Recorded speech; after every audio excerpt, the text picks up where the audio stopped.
Blessed evening, everyone. Good evening to you all. Thank you for joining us this evening. I know weeknights are usually busy for us.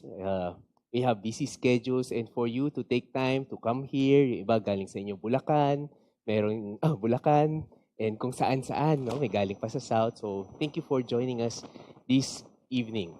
Now, I understand there are also people joining us online. So we also welcome you here, and we look forward to seeing you next Wednesday here at the Advanced Hyperbaric Center. Okay? So salamat sa ating host here in Advanced Hyperbaric for lending us this play for our Bible study series. Now, before we begin our time, just to make sure we are all aligned, wala yung slide. Yan. Just to make sure we are all aligned, there are just some house rules. May guidelines tayo to make the most out of our time together. These are the guidelines for every Wednesday evening. First, we encourage everyone to participate. Okay? Just to clarify, I won't be talking all the time. I won't be doing a monologue. What we'll have is an interactive Bible study. We will be discussing and learning together, which leads us to the second guideline. I know this is already obvious, but we are all to cooperate. We are all to follow instructions. Ibig sabihin, there might be times we'll be asking you to read things in front out loud, so let's all participate. There will be times wherein you'll be asked to do certain group work. Please do cooperate. That's not the time to use our phone or hindi tayo mag-participate. So please do take advantage of the time that we are together to maximize our discussion. Last but not the least, let's all be teachable. Let's open ourselves to God's word and to God's truth. Will that be okay? With that said, why don't we begin our time with a word of prayer? Father, we thank you for bringing us together this evening. Thank you for guiding us throughout the day. I know many of us came from our work, iba, gutom pa, and lots of distractions in life. But would you just settle down our hearts, our minds, so that we can be ready for what you want us to receive this evening? Bless our time together. In Jesus' name we pray. Amen. All right, let's put into practice our guidelines. This evening, I want us to start our time by grouping ourselves together in groups of twos or threes. So find a partner or be in, pwede kayo, the three of you there. So group of twos or threes. Si Kaiser can be with, siguro, si Uncle Gerald, si Aya Gerald, tsaka si Kaiser, baka pwedeng together kung ano. Ayan, no? So find a good spot. It would be best if you have a table. Maybe the two handsome brothers here can join us here in front. Nagtaka sila. Si Brother Grant, si Brian, and si Winston. You can take this table in front. So in groups of twos or threes so that we can maximize our interaction. Now, those who are joining online, sana may katabi rin kayo, mag-participate kayo. Okay? So we'll be doing this interactively. Okay. Everyone is in their respective groups already? All right. So, lahat meron ng ka-group. So, here's what I want us to do. In your respective groups, I want you to answer and discuss the following. First, if there's one thing that you fear that could threaten your family's well-being, what would that threat be? If there's one thing that you fear that can threaten your family's well-being, what is that threat? Can be an external threat, can be an internal threat, can be something you're already facing or potentially face. So think about it. Okay? And then, habang iniisip niyo yan, second question is, how do you think you'd handle this threat if it becomes a reality? So what is one of the biggest threats your family might face or you fear of facing? And how do you think you'd handle that threat if it becomes a reality? So within your respective groups, I'll give you 2-3 minutes to discuss. Okay? So timer starts now.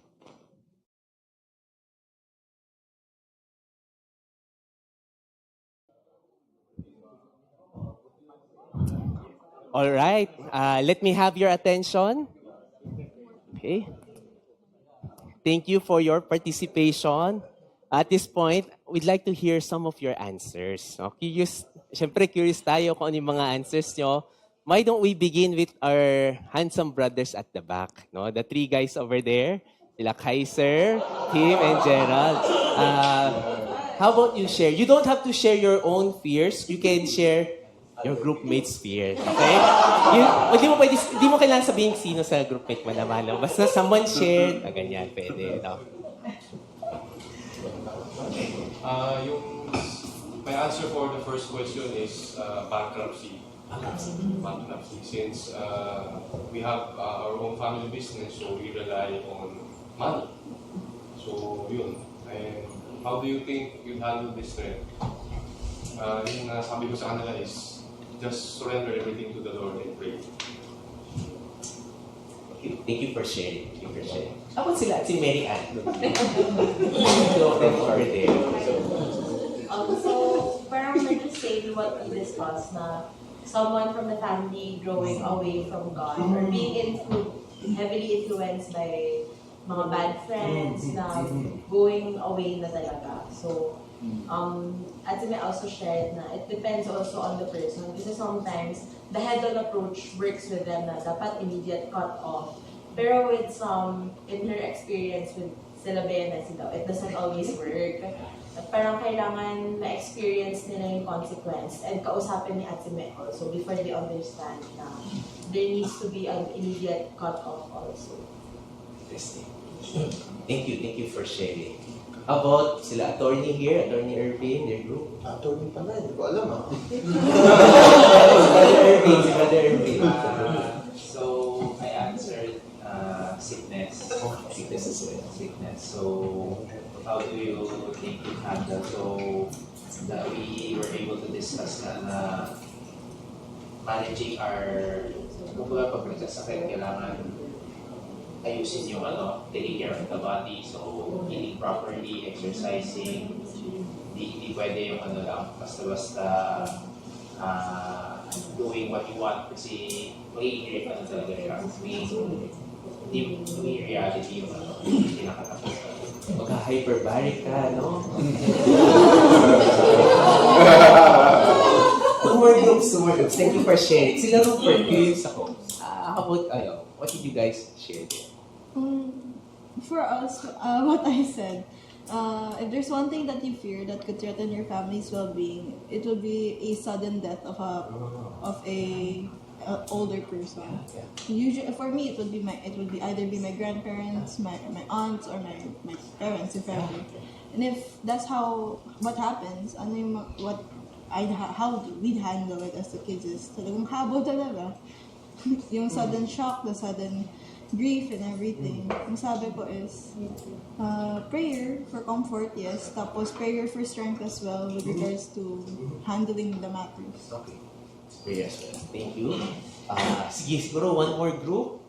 How about the ladies here? The beautiful ladies here.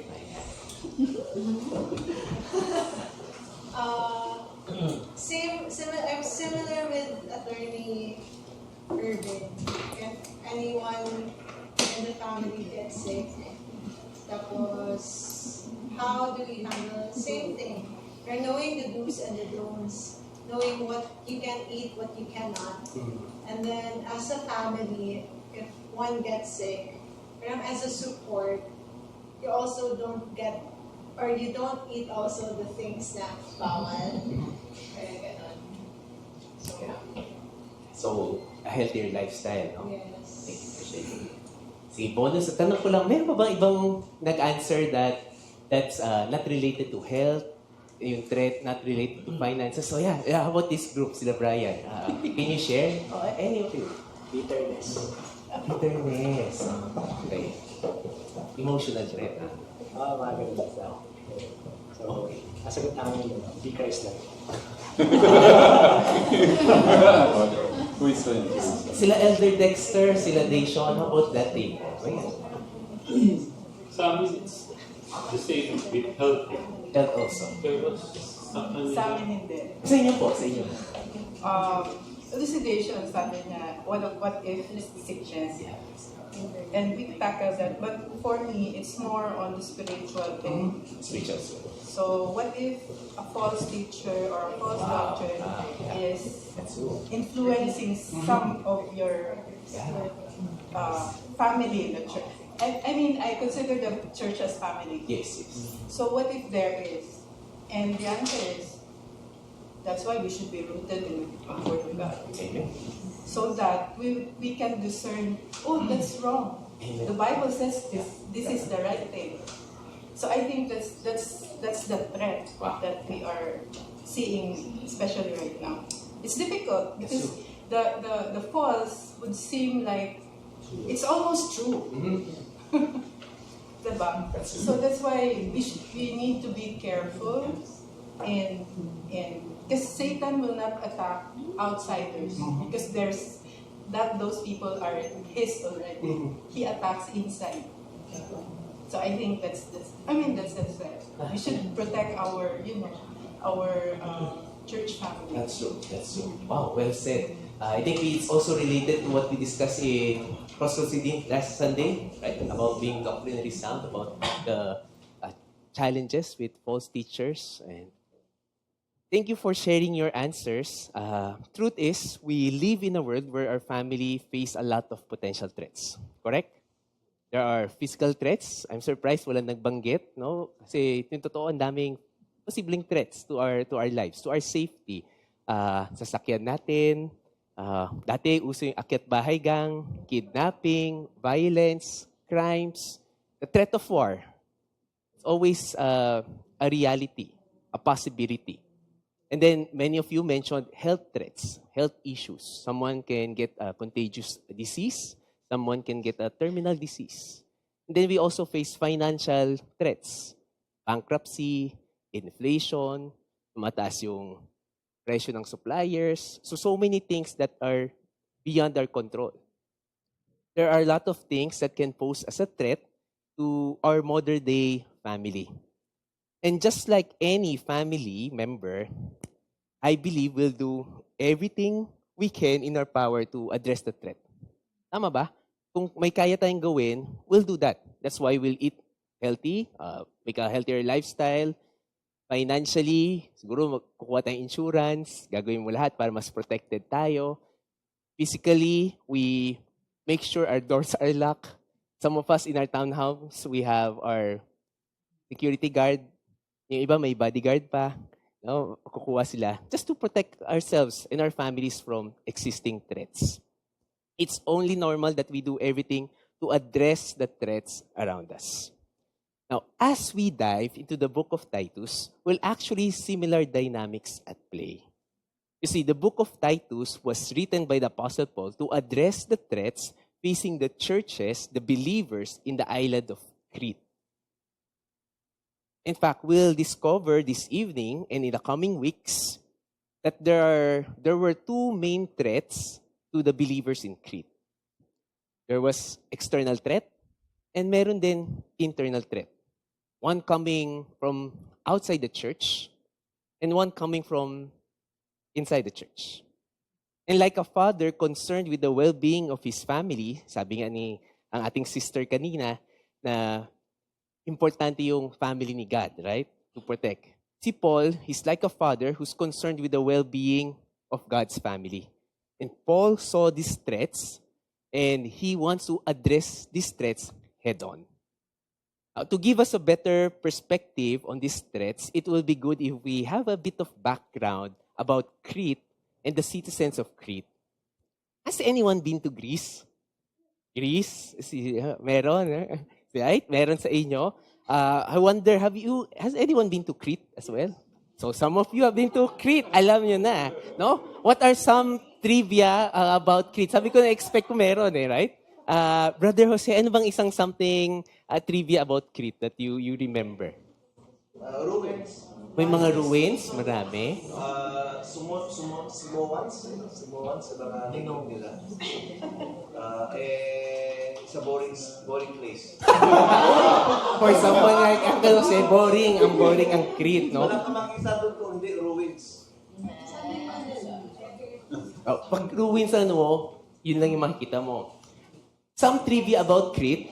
Crete is actually the largest island in Greece. And it's the 5th largest island in the Mediterranean Sea. Wow. As you can see in our modern day photo, Crete is a very beautiful place. Para kay Brother Jose, yes. It's a large island. But may parts na may ruins, pero may parts ganito. So, depende saan ka punta kasi it's a very large island. It's a very large island. If you can look at this photo, maganda talaga siya. It's a very beautiful place. It might be boring to some, but it's actually one of the most popular tourist spots in Greece.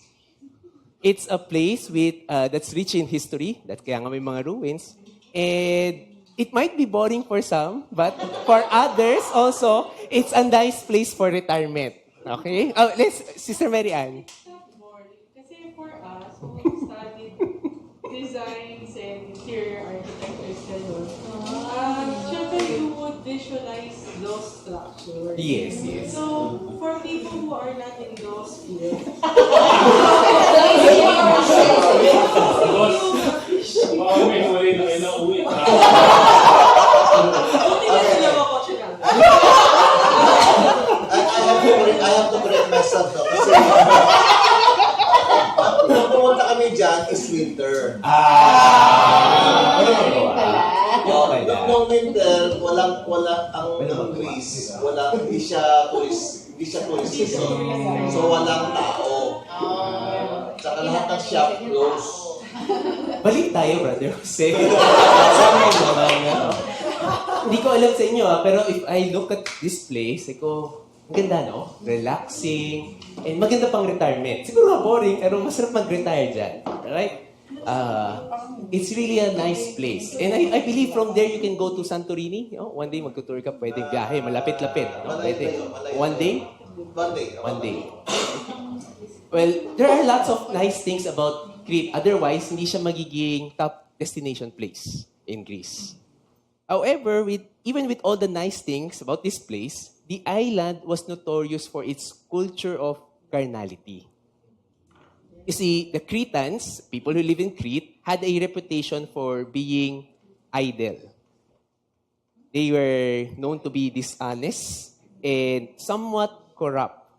In fact, one of their own philosophers once said that Cretans are always liars, evil beasts, and lazy gluttons. Yun yung description sa mga Cretans. By their own philosopher, si Epimenides. The Cretans, actually, yung mga Greeks, ang tawag sa Cretans, gumawa sila isang verb. May isang verb ginawa. Again, Crete is located in Greece, one of the islands in Greece. Now, yung Greeks, ang tawag sa mga Cretans, they invented a word to critizin or to critise, which literally means to lie or to cheat. So, pag sinabing critise ka, liar ka. So, ganun kasalbahe, notorious sila. They were known for this. They were notorious. Now, Paul knew all of this. And this Cretan culture and way of life pose a serious external threats to the believers in Crete. Alam ni Paul na because ito yung culture napaka-carnal, it posed external threat to the believers, to the church in Crete. On top of that, these traits also characterize certain believers inside the Cretan church. In fact, there were also false teachers threatening the church internally. Kanina nabanggit ng ating sister, right, na parang false teaching, false teachers, this posed a big threat. Sa Cretan church, it was actually existing. It was happening right there in their place. Alam ni Paul, ito yung nangyayari, these people, these false teachers, were characterized by the Cretan culture. And this created serious problems. So as a result, Paul would identify in the book of Titus 3 major threats facing the church in Crete. First, sabi niya, lives of believers did not reflect their belief. Second threat, the gospel message was being discredited because of their behavior, carnal behavior. Third, ito yung sinabi kanina, false teachings and teachers were being tolerated. Now, if this sounds familiar, it's because we also face similar issues and threats today. We live in a culture that's full of carnality and worldliness. And unfortunately, this culture influences how many believers live their lives. Many people claim to be believers, to be Christians, and are inside the church. However, their lives don't match their beliefs. And as a result, the gospel message is being discredited and natotolerate din yung false teachings. Now, this provides the backdrop on why the book of Titus was written. Technically speaking, it's not a book, but an epistle. It's a letter. Letter written to a guy named Titus. Titus was earlier sent by the Apostle Paul to pastor the believers in Crete. Paul wrote to him while Titus was in the island of Crete. Now, some trivia about this letter. Titus is actually one of the 3 pastoral epistles in the New Testament. Now, do you know the other 2 pastoral epistles? First and second, Timothy. Unlike other epistles written by Paul, pastoral epistles were written as letters to pastors. Paul wrote this to Titus to provide solutions to the issues threatening the church in Crete. Bakit siya importanteng pag-aralan? You see, it's important for us to study because we also face similar threats today. As we live in an immoral, very carnal world and society, the message of Paul is extra relevant and applicable to us today. We need to know how to address these threats and protect the well-being of God's family.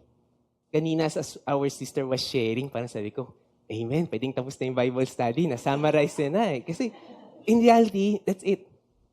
We have these threats existing around us, in fact, inside our own very churches, and unless we address this head-on, we are allowing these threats to permeate and affect the growth of God's body.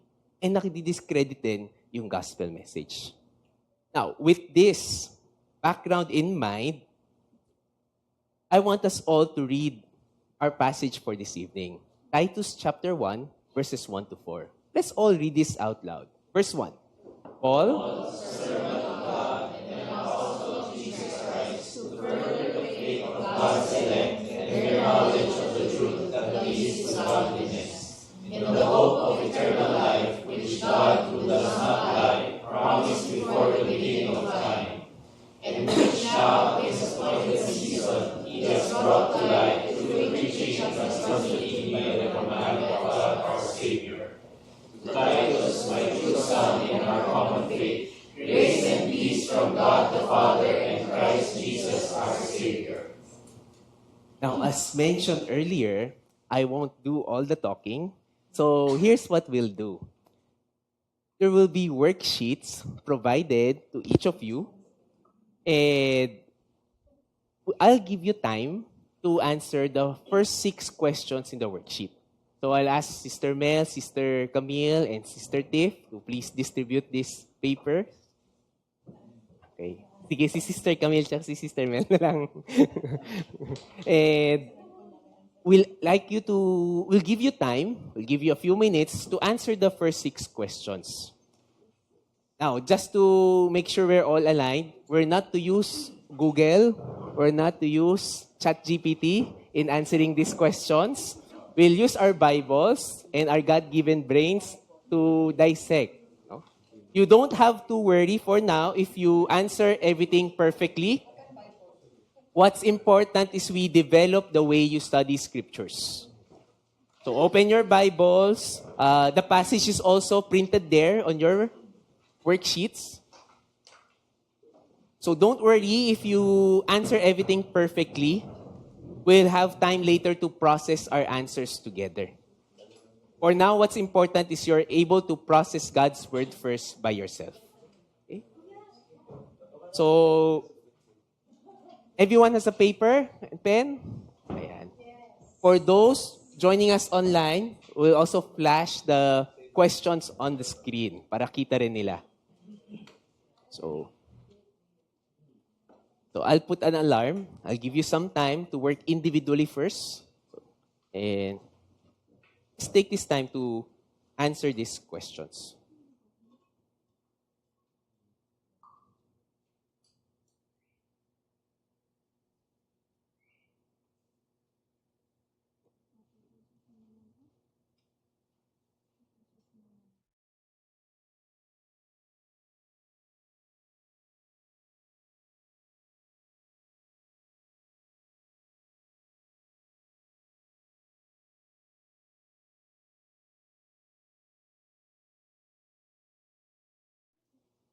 Now, today, when we write a letter, how do we usually start a letter?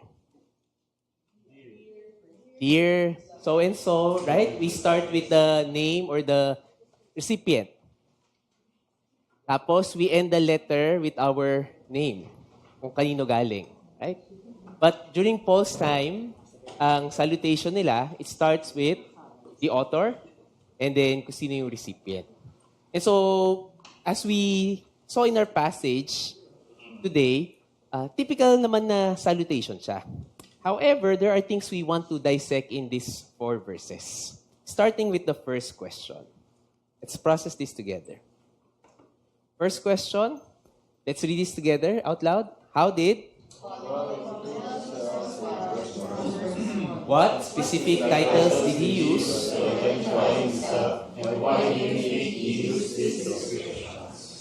So, start natin sa first question. How did Paul introduce himself in verse 1? Based on your answers, ano ba yung nakita nyo? He said he is the servant of God and he is an apostle of Jesus Christ. Now, first of all, he referred to himself as a servant of God. Now, in Greek, there are 2 primary words used for servant. And these are familiar with you. One is doulos, the other one is diakonos. Diakonos is where we get the word deacon. Literally, it means ministering servant, right? Yung isa, doulos, which literally means a slave, a bond slave. Now, question, which Greek word do you think Paul used in this passage? He used the word doulos. So, it's a very, very interesting word. Literally, it's a bond slave of God. And it's probably the lowest designation one could have during Paul's time. Pag doulos yung label sa'yo, napakababa nun. Bakit? You see, doulos is used for a person who sells himself into slavery to serve another. One who completely surrenders his right, himself, to the will and authority of another person. So, sobrang baba nitong position na to be a doulos. Now, interestingly, to be a doulos is a choice to be a doulos is a choice. Hindi siya involuntary slavery. Ibig sabihin, to be a doulos is actually the person who decides that he wants to become a bond slave. And an understanding of Old Testament law would help us understand better kung paano ba talaga i-regulate yung slavery during the Old Testament time. You see, in the Old Testament, if someone goes into a debt and hindi niya mabayaran yung utang niya, what happens to him? He will become a slave. Kasi wala siyang pambayad eh. So that person becomes a property of the creditor. He becomes a possession. O hindi ka nakabayad, nagiging pagmamayari ka ng isang tao. However, they don't remain slaves permanently. Hindi siya perpetual slave. According to Mosaic law, a person is required to serve a maximum of 6 years, kasi may jubilee. On the 7th year, the slaves were liberated and can live as free men. So, after the 6th year, no, pagdating ng 7th year, you are liberated.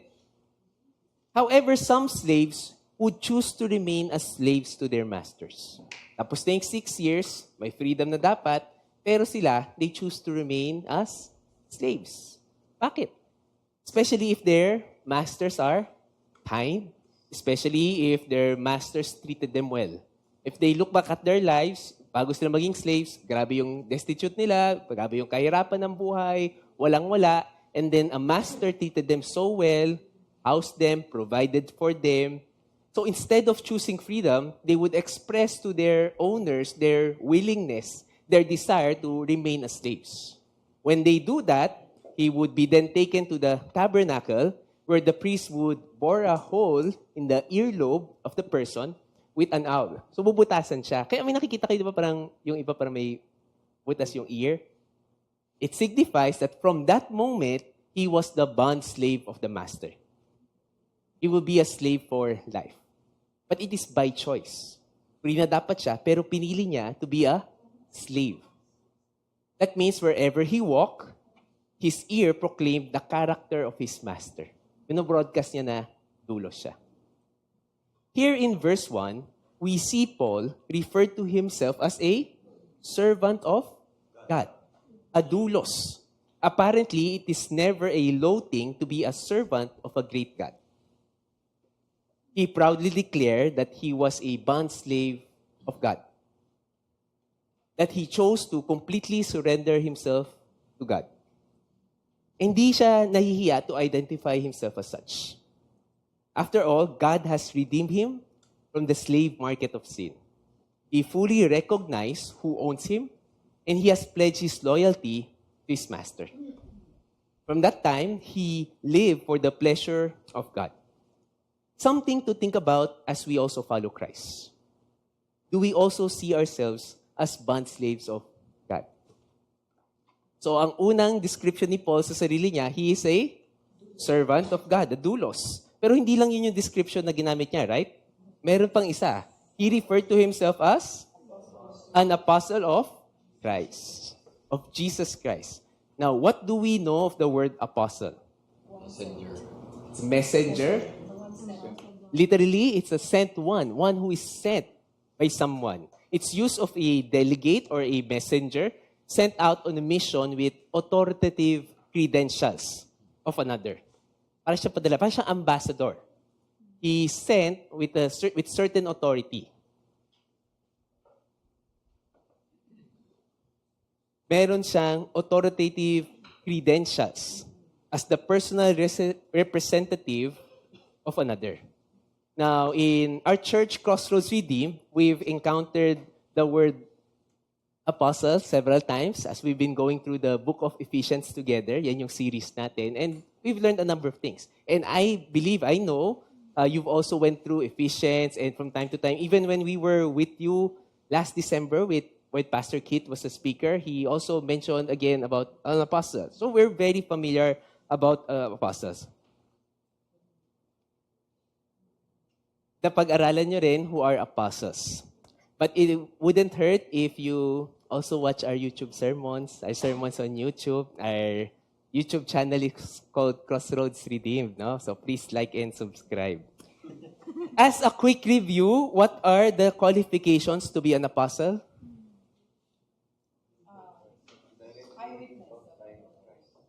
Directly. He should be an eyewitness. Witness siya. Direct revelation. May direct revelation from Christ. He's been directly appointed by Christ. Tama? In fact, they even have the authority to write down scriptures. Correct? And there are these limited people in the Bible who have personally seen and heard Christ and been appointed by Christ to be an apostle. Now, since all of these events are not repeatable, someone alive today was not present when Jesus was alive, or saw Jesus after he rose from the dead, or watched him rise into heaven, there are no apostles today in the same sense that Paul was an apostle. Right? We're all aligned with that. See, Paul, how did he become an apostle? Paul was an apostle when the resurrected Christ appeared to him on the way to Damascus. Kasi hindi naman niya na-witness si Jesus while he was still living. But he encountered the risen Christ on the way to Damascus. And he was directly charged, commanded by God, to be his apostle, to be his messenger to the Gentiles. Now, question is, why did Paul use this term, apostle of Christ, in this letter? Again, to whom was he writing? To Titus. And what do we know of Titus? Oh, at least, mamaya, dadating pa tayo doon. Pero from what we know of Titus, sino ba si Titus? A Gentile. He is a Gentile, yes. Titignan natin yan mamaya. But isn't it interesting? He chose this, of all the titles Paul could have used, he used this title. You see, while Paul's letter was written for Titus, it was customary for this kind of letters to be read to other believers. So hindi lang si Titus ang makakabasa, although it's directly addressed to him, for sure the believers in Crete would also hear of the contents of Paul's letter.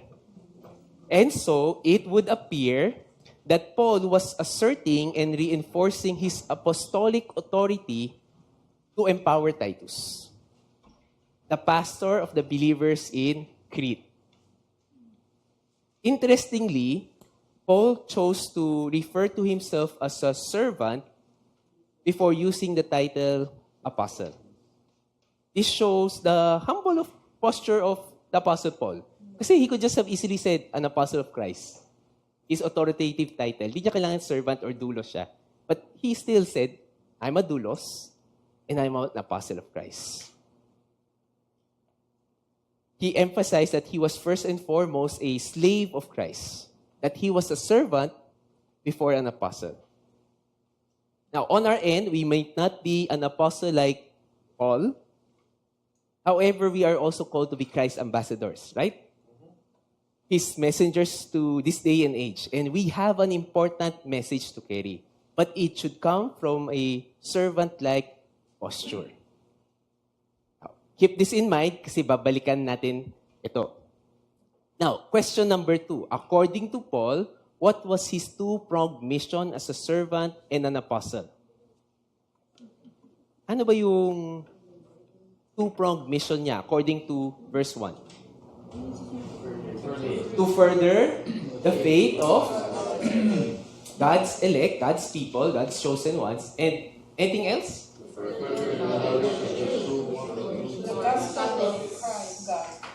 To further their knowledge of the truth that leads to godliness. Right? Now, these two statements summarize Paul's mission as Christ's ambassador. In the same way, this also is the mission of our church today. Whether you are from Crossroads Redeemed or from UCCC, that's our mission as Jesus' ambassadors. To further the faith of God's elect and to further their knowledge of the truth that leads to godliness. As Christ's ambassadors, we are to promote the growth of believers, the growth in their faith, through the growth in their knowledge of truth. Tama ba? We are to promote growth in the faith to growth in the knowledge of truth. However, our goal is not to promote and increase biblical knowledge alone. Let's read again verse 1. What did Paul say? He said, Paul, a servant of God, an apostle of Jesus Christ, to further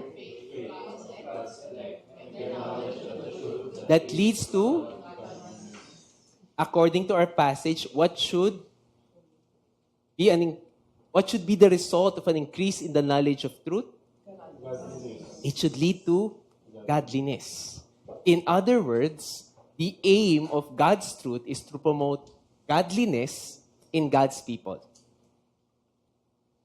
The aim of God's truth is to promote godliness in God's people. Godliness is synonymous to Christ-likeness. The aim of God's truth is to promote Christ-likeness, godliness in God's people. In fact, godliness is an important concept in this letter. Even though the actual word is used only once, you'll see the phrase good works repeated again and again in this letter. And makikita natin yan as we go through our series. Basically, the truth of the gospel should lead to a life of godliness. From ungodliness to godliness. And so here, we see the connection between knowledge and behavior. What we believe affects how we act. We can't live the right way if we are taught the wrong ways. And that's the problem of the people in Crete. Their wrong teaching led to their wrong living. Their bad philosophy resulted to a bad society. On the other hand, Paul is emphasizing that right belief should yield right behavior. Right teaching should result to right living. That's what Paul had in mind. His mission is to further the faith of the believers, to further their knowledge of the truth, so that they will grow in godliness. Right belief, right behavior. Make sense? Now, let's keep this in mind because this truth will echo again and again throughout the book of Titus. Let's go to question number 3. According to verse 2, what was Paul's motivation in pursuing his mission?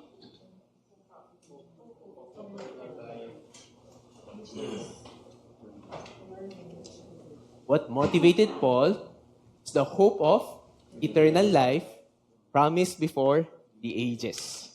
Now, take note of the word hope. What comes to mind when you hear the word hope? How do we usually use the word hope?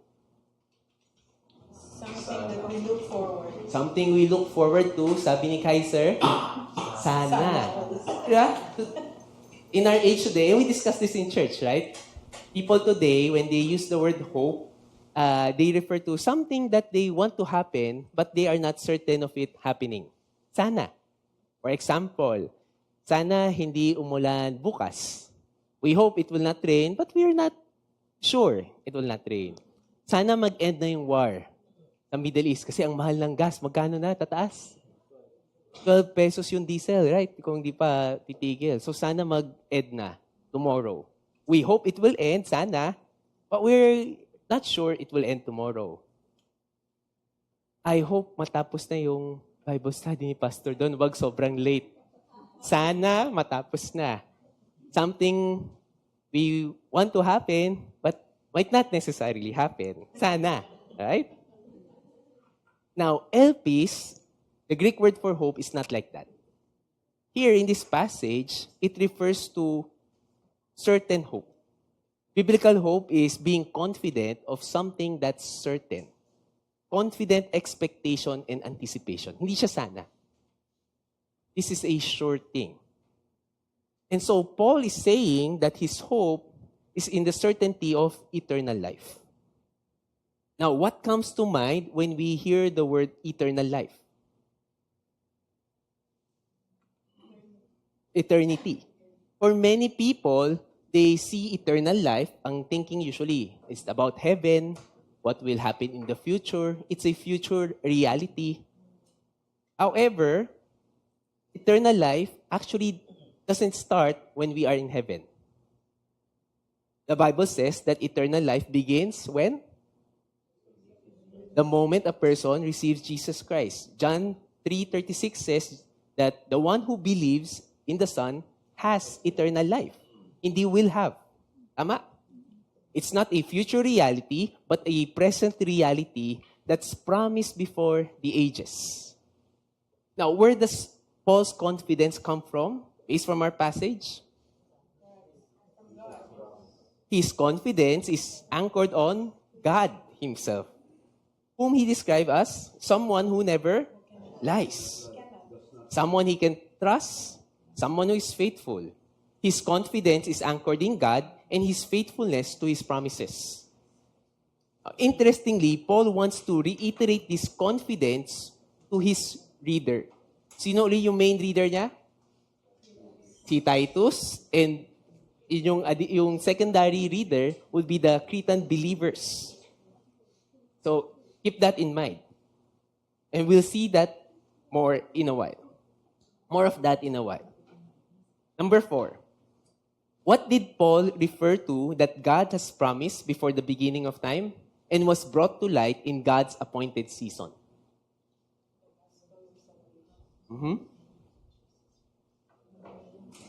What's your answer? What did you write there? The gospel of salvation.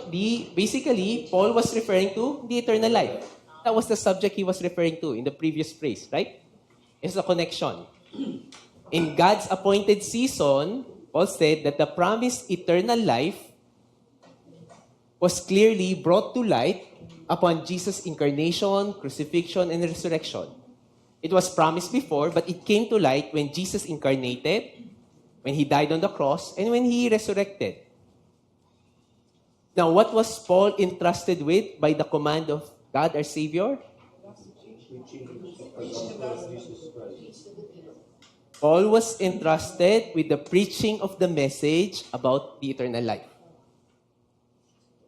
He was, yes, entrusted with the eternal life, with the message, but he was also entrusted with the preaching of that gospel.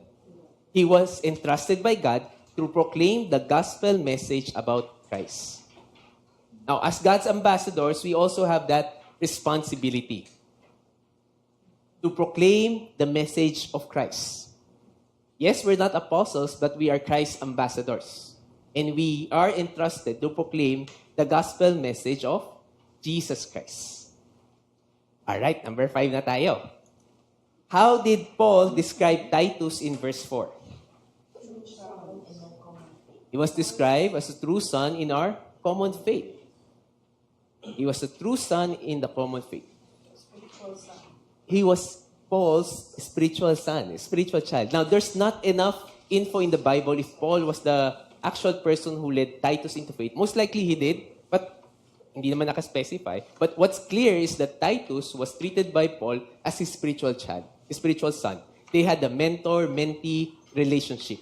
And Paul took Titus as his protege. Now, what are some of the other things we know about Titus? He was a Gentile, a Greek Gentile. What else do we know of him? He was an early travel companion of Paul in his trips. Meron pa ba? He was a trusted partner, emissary, messenger of Paul. Parang niyang assistant. Pag may kailangan siya, pinapadala si Titus. Parang si Timothy. And we also know in Titus 1 verse 5, which we'll look at next week, pag-aaralan natin yan, he was left by Paul to oversee the church in Crete. These are some of the things we know of Titus. He's a believer. He's a Gentile believer. Companion of Paul. Well trusted by him. Para niyang anak. And he was in fact given the role of pastoring the believers in Crete. Let's go to number 6. If Paul and Titus already knew each other well, if they have this father-child relationship spiritually, then why do you think Paul still chose to give a long introduction about himself and his ministry? Hindi ba? Why take so many verses just to introduce himself and say the things na, if you think about it, Titus would have already known. Titus would have known he is a doulos. Titus would have known that Paul was an apostle of Christ. Titus would have known that the gospel was entrusted to Paul. Pero bakit pa kailangan sabihin nito ni Paul? Because there are secondary readers. That's true, right? Binanggit natin yung kanina. While this is a very long greeting for a short letter, 4 verses out of 3 chapters, remember that there are secondary readers. And by writing these things, Paul was extending his authority to Titus before the Cretan believers. surely they would know the contents of Paul's letter and mababasa rin nila to. And so, Paul was seeking to strengthen Titus and in a way, also the Cretan believers. And he was also, right at the very start, kita na natin, he was already addressing specific issues in Crete. He might not have detailed it right away, but dito pa lang, in the introduction, kitang-kita na natin na he was putting down his hand and may gusto na siyang iparating and ipakita at i-emphasize sa mga readers niya. Remember the different problems hounding the Cretan believers? What were these? Right? Lives do not match their belief, gospel being discredited as a result, and false teaching being tolerated. Paul knew all of this. And it would have been easy for Titus and the Christians to doubt whether the gospel has any relevance or power in a setting like that. Kasi grabe yung culture eh. Very carnal. Andun si Pastor Titus. He's working there. Pero ang daming false teacher, ang daming challenges, ang daming problems. Parang walang nangyari. Grabe yung carnality. And Paul knew all of that. And so Paul was keen to establish right from the start that knowledge of the truth does lead to godliness. Even in a setting, in a place that is given over to such carnality, to such wickedness, the gospel is the thing that works.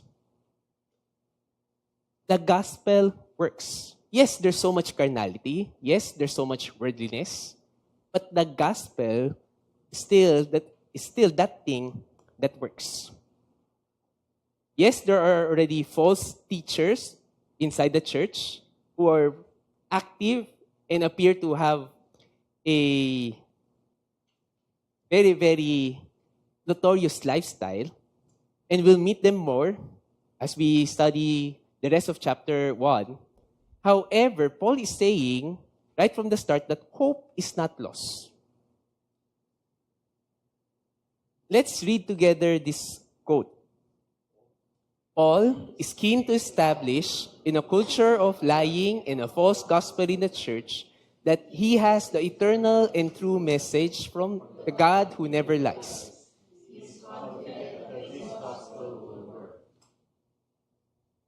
The gospel will work.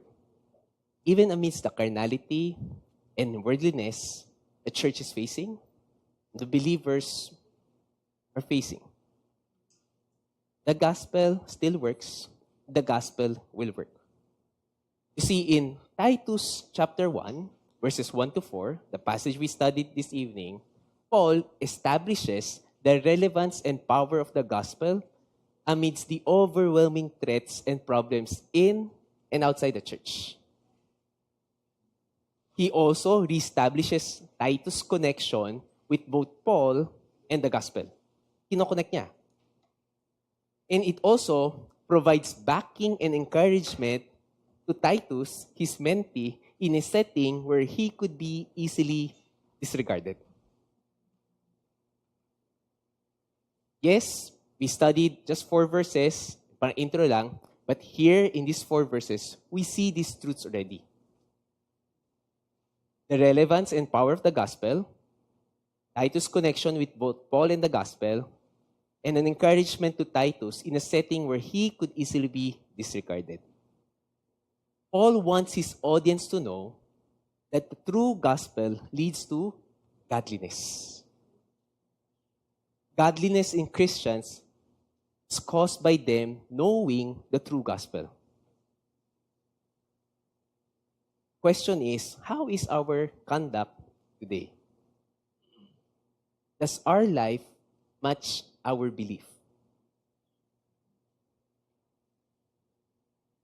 Do we know of believers whose walk don't match their talk? People inside our church. And are there people, are believers, whom we know are feeling helpless or hopeless because of all the carnality? In what settings do we feel quite hopeless today? Maybe we're expecting transformation for certain people to happen, pero there's no change in their behavior. We've been investing in them, maybe they've been going to church. Bakit ba ganito, no? Ang tagal-tagal na, 13 years na sa UCC, at ganito, sa Crossroads Redeemed. Or maybe people we are ministering to, our family members.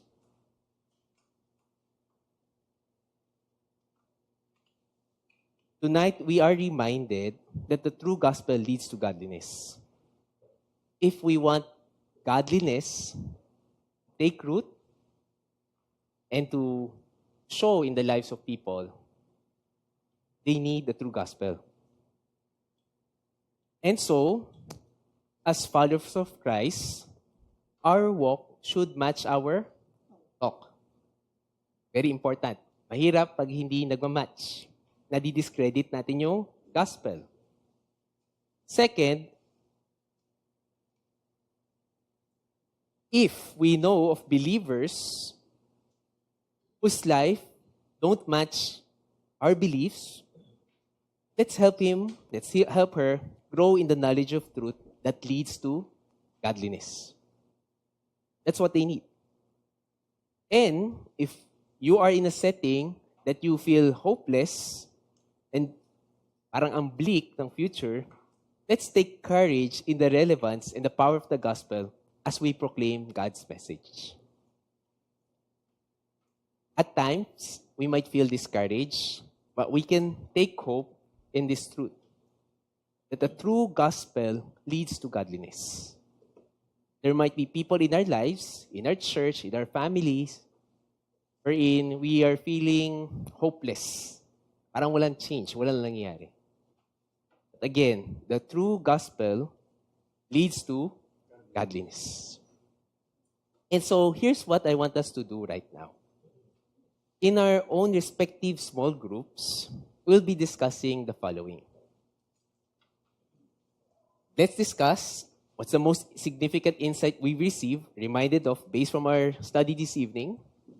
And second, I want us to discuss the specific areas in our lives right now that might discredit the gospel, or God's message to people outside the church.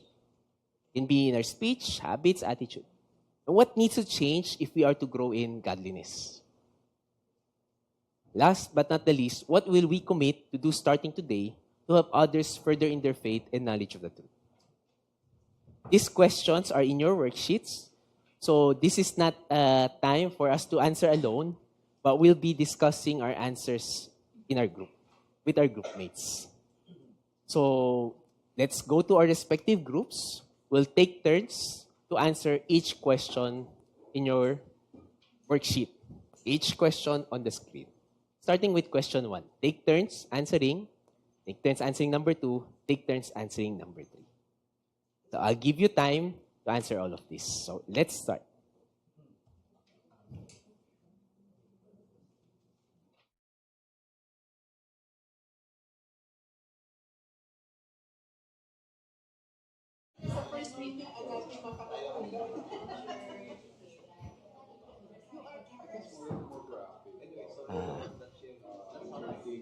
I'm sure we all had a blessed time of discussion, of processing. Para sa iba, parang kulang pa, and there are more things we can discuss.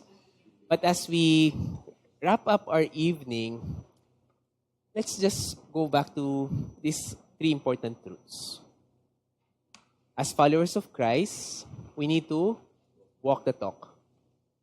Our behavior must match our belief. Let's also help believers, may quotation marks, right? Whose life might not match their belief, so that they'll grow first in their knowledge of the truth that should lead to godliness. And then let's also take confidence in proclaiming the gospel that has been entrusted to us. Yes, at times it can be disheartening, discouraging, but we are reminded that true gospel leads to godliness. True gospel leads to godliness. I'll ask Elder Dexter to close us in a word of prayer.